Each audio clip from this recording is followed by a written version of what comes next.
permohonan izinnya. Permohonan izin ya untuk menikah di wilayah Bapak gitu ya. Oke. Ya, ini proposalnya. Ini proposal, proposal kegiatan. Ya, mulainya kan jam 2. Jam 2.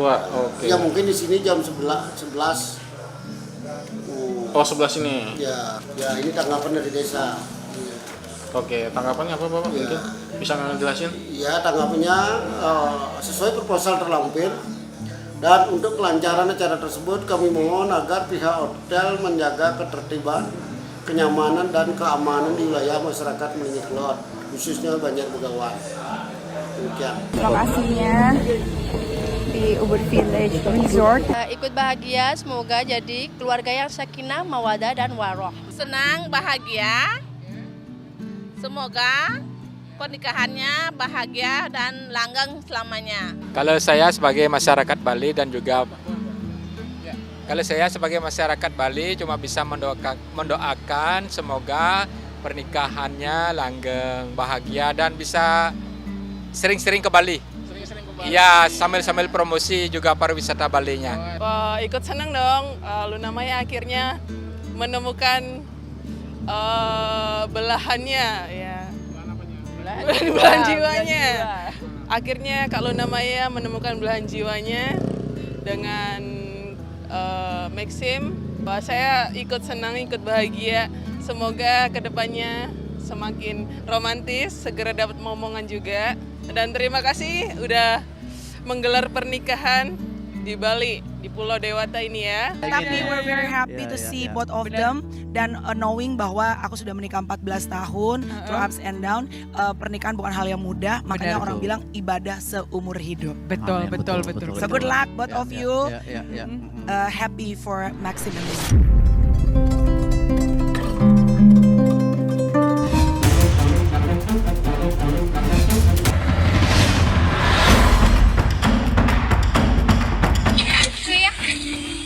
Katanya membangun, tapi dikorbanin rakyat kecil.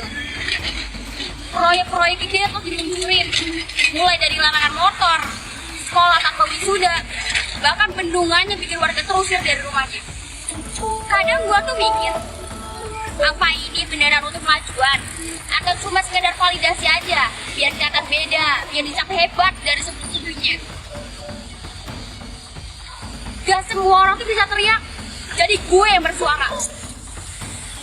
Karena dia bukan berarti rela, dan ngomong bukan berarti ngelawan. Kami cuma minta satu, dihargai sebagai manusia. Karena rakyat bukan ajang buat pamer kebijakan. Dan ingat, suara yang disakiti bisa jadi gema yang paling keras. Saya sebagai ayahnya El Barak, saya udah janji sama mamanya bahwa saya akan tanggung jawab. Jadi selama dia masih di bawah sayap saya, sebelum di usia 18 tahun, ya pokoknya jangan berharap. Saat anaknya udah 18 tahun dan dari diri dia sendiri mau dan ingin mencari, silakan.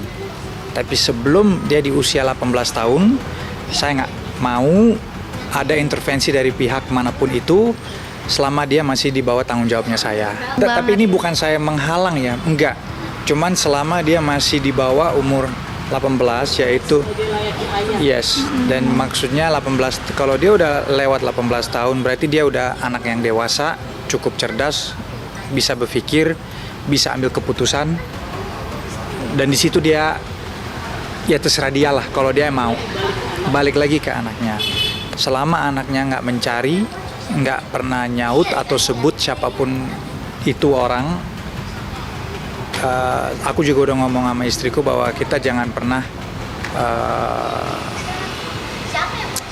memulai topik itu sebelum dia yang mulai, ya kan kita nggak tahu kedepannya, namanya sosmed ini akan selalu ada, jejak digital juga selalu akan ada. Mungkin di usia dia nanti remaja dia akan membaca sesuatu yang membuat dia penasaran atau gimana. Itu gimana cara aku nanti akan ngehandle situasinya itu jujur saya belum tahu. Tetapi selama ada intervensi dari pihak sebelah, itu nggak bakalan saya kasih selama dia masih di bawah sayap saya. kecuali 18 tahun ingin sendiri mau take the step untuk mencari, silakan. Aku juga nggak menghalang, aku juga nggak mau ngejelekin sisi sana. Saya nggak kenal, jadi saya nggak punya hak untuk menyatakan apapun itu. Tetapi mungkin ada saatnya nanti di mana aku akan duduk bersama sama El kalau dia mulai membawa topik itu. Tapi sebelum itu ya saya nggak punya posisi lah untuk menyatakan apapun tentang masa lalu istri saya dan itu. Simpel aja. You dari mana? Kalau dari awal you nggak ada, kenapa di pertengahan atau di akhir you mau muncul? Kecuali mau munculnya dari anaknya sendiri ya, beda cerita, karena dia yang mau cari tahu. Tapi kalau dari pihak sananya yang membuat, yang baru mau muncul sekarang, oh siapa elu? Kan gitu. Maupun datang mau apa, ya boleh. Tapi ketemu saya dulu, kita duduk. Iya, kita duduk dulu, kita ngobrol dulu. Intentions kamu apa? Kau mau ngapain di sini? Kan gitu. Jangan sampai nanti didikan kita ke anak kita menjadi sesuatu yang membuat anak kita malah linglung dengan mixed feelings. Nanti dia jadi bingung, nanti dia kan jadinya anaknya kan jadi mungkin kita nggak tahu. Nanti mungkin dia jadi galau, dia pengen, kita kan nggak tahu, ya kan? Jadi selama dia nggak nyari, selama dia nggak bahas, selama nggak ada problem apa-apa, udahlah biarlah kayak gini, kan gitu.